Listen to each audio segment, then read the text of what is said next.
அண்டை நாடான இலங்கையில் அண்மையில் ஜனாதிபதி தேர்தல் நடைபெற்றது. அந்த ஜனாதிபதி தேர்தலின் போது புதிதாக பதவியேற்ற புதிய ஜனாதிபதி அனுர அவர்கள் முதலாக ஜனாதிபதியாக ஜனாதிபதி மாளிகையில் சிங்களத்தில் உரையாற்றிய அதே உரையினை தமிழிலே மொழிபெயர்த்து அவரின் வலைதளத்தில் இருந்ததை தங்களுக்காக இதோ நாம் வழங்குகிறோம். கேளுங்கள். அங்கைக்குரிய மகாநாயக தேரர்களே, இணை மதகுருமார்களே, வெளிநாட்டு தூதுவர்களே, உயர் ஸ்தானிகர்களே,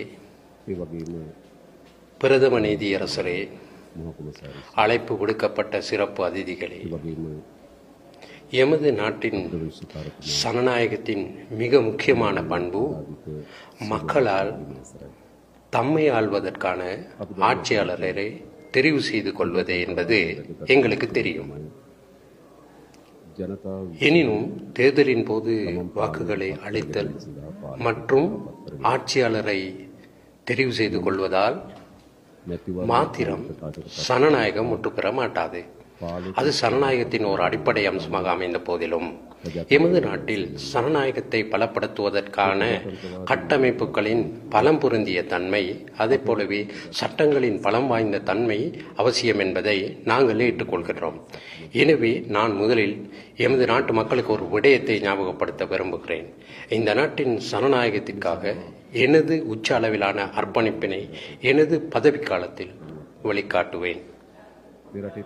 அதே போலவே எமது நாட்டில் தேர்தல் ஒன்றின் போது அதிகார பரிமாற்றத்தின் போது அது சனநாயக ரீதியாக இடம்பெற்ற வரலாறு நிலவுகின்றது. ஒருபோதுமே தேர்தல் ஒன்றின் போது இடம்பெறுகின்ற அதிகார பரிமாற்றத்தை எந்த ஒரு தலைவரும் நிராகரித்ததில்லை. அதற்கெனக்கு செயலாற்றி முன்னாள் ஜனாதிபதி கௌரவ ரணில் விக்ரமசிங்கே அவர்கள் மக்கள் ஆணையை சுமூகமாக ஏற்றுக்கொண்டு இந்த ஜனநாயக அதிகார பரிமாற்றத்திற்கான அவருடைய அர்ப்பணிப்பையும் முன்மாதிரியான தன்மையையும் வெளிக்காட்டியமைக்காக நன்றி கூற கடமைப்பட்டுள்ளேன். அதே போலவே எங்களுக்கு கிடைப்பது சவால்கள் நிறைந்த ஒரு நாடு என்பதை நாங்கள் மிகவும் ஆழமாக விளங்கிக் கொண்டிருக்கிறோம்.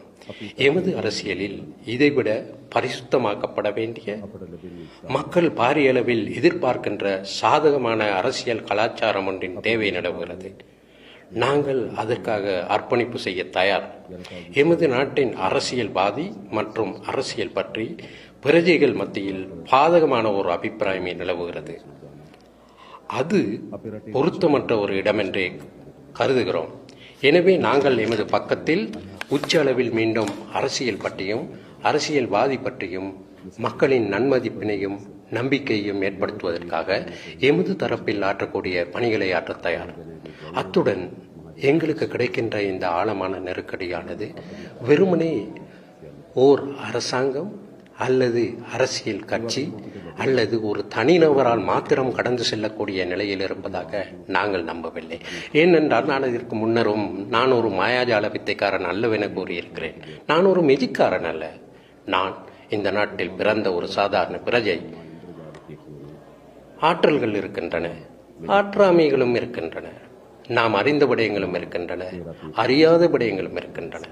ஆனால் என்னுடைய முதன்மை பணி ஆற்றல்களை உறிஞ்சி எடுத்து அறிந்தவற்றை ஒன்று திரட்டி மிகச் சிறந்த தீர்மானங்களை மேற்கொண்டு இந்த நாட்டை நெறிப்படுத்துவதாகும். அதனால் அந்த கூட்டான இடையீட்டின் பங்காளியாவதே என்னுடைய பொறுப்பாகும்.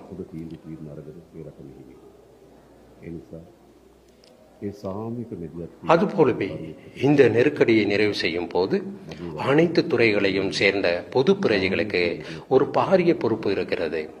அந்த பொறுப்பினை ஈடேற்றுவதற்காக நான் உங்கள் அனைவரினதும் ஒத்துழைப்பினை எதிர்பார்க்கிறேன். ஆனால் நாட்டின் ஜனாதிபதி என்ற வகையில் என்னிடம் ஒரு தலையாய பொறுப்பு இருப்பதாக நான் நம்புவதோடு இந்த சவாலை வென்றெடுப்பதற்காக எல்லா சந்தர்ப்பங்களிலும் செயலாற்றுவதற்காக என்னிடம் கையளிக்கப்பட்டுள்ள பொறுப்பினை நான் முறைப்படி ஈடேற்றுவேன் என்பதை இந்த சமூகத்திற்கு நிரூபித்து காட்டுவேன். அதே போலவே குறிப்பாக எங்களுக்கு தெரியும், எமது நாட்டுக்கு சர்வதேச ஒத்துழைப்பு அவசியமாகும். මේ අභියෝගයේ පියමන් කිරීම සඳහා මට පැවරී තිබෙන වැඩ කොටස මා எமது ඉටු කරන බව நாட்டுக்கு சர்வதேச ஒத்துழைப்பு அவசியமாவதைப் போலவே உலக நாடுகள் மத்தியில் විශේෂයෙන්ම අපි எத்தகைய அதிகார பிளவுகள் இருந்தாலும் நாங்கள் உலகில் தனிமைப்படுத்தப்பட்ட ஒரு நாடாக அமைந்துவிட முடியாது. உலகத்துடன் கூட்டாக ஒருங்கிணைந்து பயணிக்க வேண்டும். அதற்கு அவசியமான தீர்மானங்களை மேற்கொள்வதில் நாங்கள் ஒருபோதுமே தயங்க மாட்டோம். அதே போலவே எமது நாட்டை கட்டியெழுப்புகையில் கைத்தொழில் அதிபர்கள், தொழில் முனைவோர் முக்கியமானவர்களாக கருதப்படுவார்கள். எனவே அவர்களை பலம் பொருந்தியவர்களாக கட்டியெழுப்ப அரசாங்கத்தின் செயற்பாடுகளுக்கு ஒத்துழைப்பு வழங்கி உதவுவார்கள் என நாங்கள் நம்புகிறோம். இறுதியாக நான் கூறி வைக்க விரும்புவது, எமது நாட்டின் சனநாயகத்தினால் நான் சனாதிபதியாக தெரிவு செய்யப்பட்டிருக்கிறேன். அவ்வாறு தெரிவு செய்து கொள்வதற்காக மக்கள் எனக்கு வாக்களித்திருக்கிறார்கள். எனக்கு அளிக்கப்படாத வாக்குகளும் இருக்கின்றன. எனவே எமது வெற்றியின் உள்ளடக்கம் மற்றும் அளவு பற்றி எமக்கு சிறந்த புரிந்துணர்வு இருக்கின்றது. எனவே எமக்கு ஒத்துழைப்பு நல்காத, எம்மை நம்பாத பிரஜைகளின் ஒத்துழைப்பினை பெற்றுக் கொள்வதும் அவர்களின் நம்பிக்கையை வென்றெடுப்பதும் எனது ஆட்சி காலத்தில் எனக்கு கையளிக்கப்பட்டுள்ள பொறுப்பாக அமைகின்றது.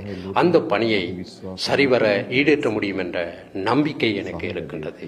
எதிர்காலத்தில் இவை அனைத்துமே நடைமுறையில் சாத்தியமானதாக அமைகின்ற அனுபவத்தை உங்களால் பெற்றுக்கொள்ள முடியும். அதற்காக உங்களுடைய ஒத்துழைப்பினை பெரிதும் எதிர்பார்க்கிறேன். உங்கள் அனைவருக்கும் மும்மொழிகளின் நல்லாசியையும் கடவுளின் துணையையும் வேண்டிக் கொள்கிறேன். ඒ සඳහා සියලු ජනතාවගේ සහාය අපේක්ෂා කරනවා. තෙරුවන් සරණයි. දෙවි පිහිටයි සියලු දෙනාටම. බොහොම ස්තුතියි.